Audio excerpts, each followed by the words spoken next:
Pizza भरपूर जणांना खूप आवडतो.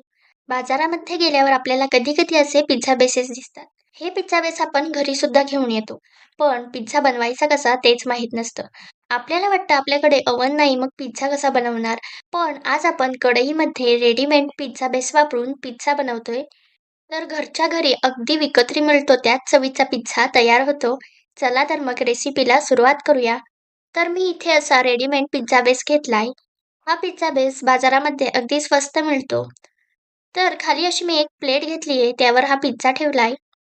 आता या प्लेटला आपण तेल लावून घेऊया. प्लेटला तेल लावून घेतल्यामुळे पिझ्झा खालच्या बाजूने करपत नाही. तुम्ही तेलाऐवजी इथे बटर सुद्धा वापरू शकता.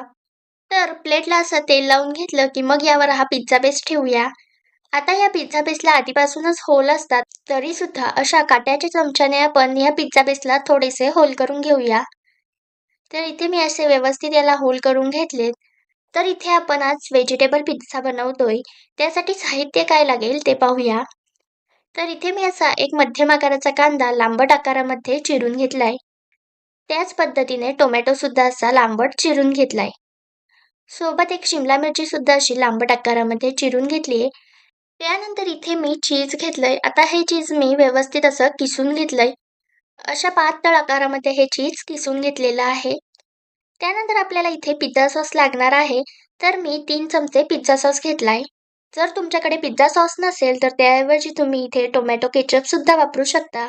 तर पिझ्झा बनवण्यासाठी आपल्याला इतकंच साहित्य लागणार आहे.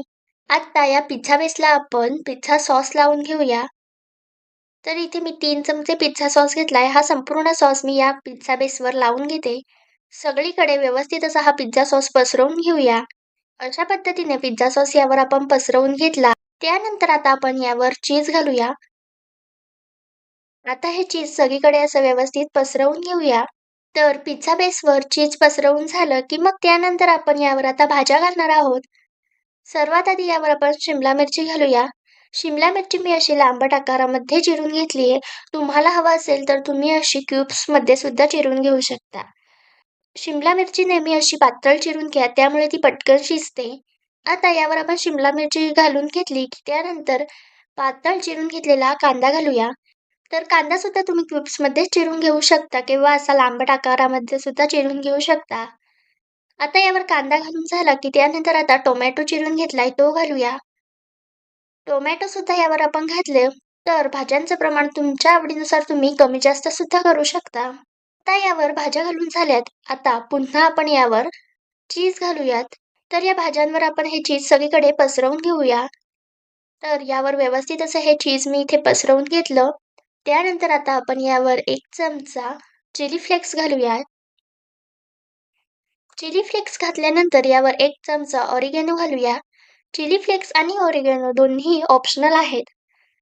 तर हा पिझ्झा शिजवण्यासाठी तयार झालाय. त्यानंतर इथे मी कढई गरम करून घेतलीये. यामध्ये मीठ घालूया आणि यामध्ये एक स्टँड ठेवूया. आता ही कढई आपल्याला 5 मिनिट प्रीहीट करून घ्यायची आहे. 5 मिनिट आधी कढई प्रीहीट करून घेतल्यामुळे पिझ्झा शिजण्यासाठी वेळ कमी लागतो. तर 5 मिनिटभर कढई मी प्रीहीट करून घेतली आहे.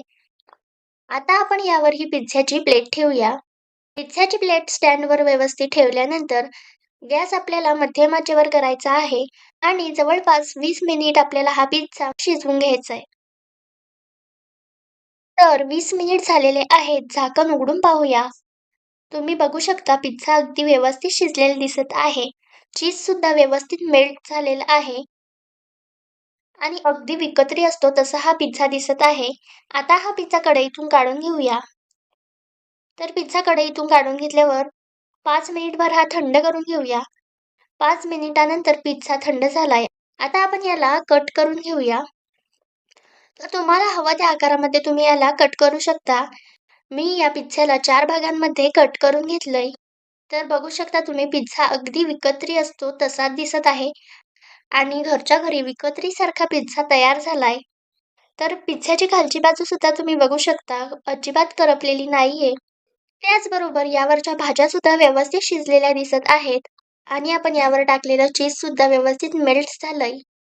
तर तुम्ही सुद्धा असा पिझ्झा घरी नक्की बनवून बघा, खूप छान होतो.